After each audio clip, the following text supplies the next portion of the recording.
that's obviously designed to render me helpless with lust, but actually makes me want to giggle. "Would you like my hand on her chest?" he growls suggestively, leaning closer. "Ha ha, that won't be necessary, Ron." I leap nimbly away. I've never been keen on threesomes in the back garden, not since the time a wasp landed on the bloke's ear, just as the woman was moving in to nuzzle his neck. The insect did its worst, which resulted in the man being carted off to hospital, suffering mild anaphylactic shock. The shock to my bank balance was much worse. No engagement photo, no payment. I cross the lawn and ask him to stand under the willow tree, which I think will provide a perfect frame. Having snapped a dozen or so, I study them in the camera's viewfinder. Great. Job's a good 'un. I can now dash home to finish the photo editing I was working on until the early hours. Plus, I need to take delivery of a completed album, which the print company promised would arrive in today's post, so that I can send it off to the bride as a matter of urgency. Rose, the bride, is lovely, but during the wedding preparations, she had a tendency to get very stressed if everything didn't go exactly according to plan.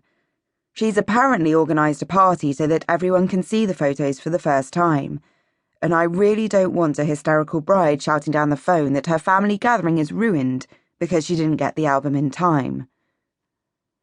Andrea offers me a coffee, and normally, I'd stay to chat out of politeness, but I have too much to do. Also, because it's a freebie session, I don't feel quite so bad having to rush off.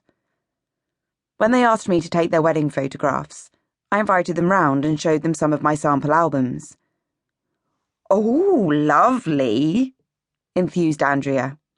Then she said something that sounded like, "We're having a Cayman Kanye wedding." "Oh? Cayman Kanye?" It sounded swish and expensive. "Is he your wedding planner, this, Cayman person?" Andrea looked at me blankly. "No, Kim and Kanye," she said, enunciating the words very slowly for the benefit of the idiot in the room. Light dawned. "Oh, Kim Kardashian and, I frowned, clicking my fingers. "Kanye thingy." "Kanye West, yes," she beamed. "Everyone's coming dressed as a celebrity." "Gosh, right. My dress is to die for, just like Kim's." She clasped her hands over her chest. "And Ron's going to look ever so sexy." She twinkled at Ron, who merely grunted. I couldn't tell if he was agreeing or just expressing weary resignation. I nodded as my mind went into boggle overdrive. Rapper Ron. Now there was an image to conjure up. A disturbing vision flashed into my mind. Ron, in dropped-crotch trackies and dark glasses, alarming grannies and flexing his swag to the max. Should make for an interesting album. I'd gone out of the room to turn up the heating, at which point Ron oozed into the kitchen after me and started telling me about his new camera and how he'd love me to give him a few pointers. Then he'd charmed me into agreeing to take some engagement photos as a little extra freebie. Actually, it wasn't his charm that swung it. He'd been wafting garlic over me as he waxed lyrical about his camera, and I'd flattened myself against the fridge freezer. I'd watched in queasy close-up as a bead of perspiration wobbled at his hairline, then broke loose. I'd only said yes so I could slide away before it skidded down his face and landed on me. Now, engagement shoot done, Andrea says she'll fetch me the list of wedding photos they'd like, so I stand awkwardly in their living room as Ron busies himself putting Frank Sinatra on the music system.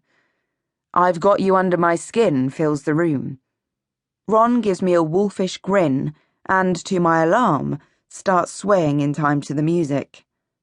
I plaster on a smile, wondering if he's expecting me to join in. I can't help being fascinated by his relationship with Andrea. It's a second marriage for both of them, and on balance, I think Ron's getting the better end of the deal. Andrea is fun, slim, and glossy-haired, a great advert for being 50-something, but I'm struggling to pinpoint what she sees in Ron. Looking beyond the paunch, disguised by a loose shirt, and the dyed brown hair brushed forward to hide the bald patch, you can tell he was probably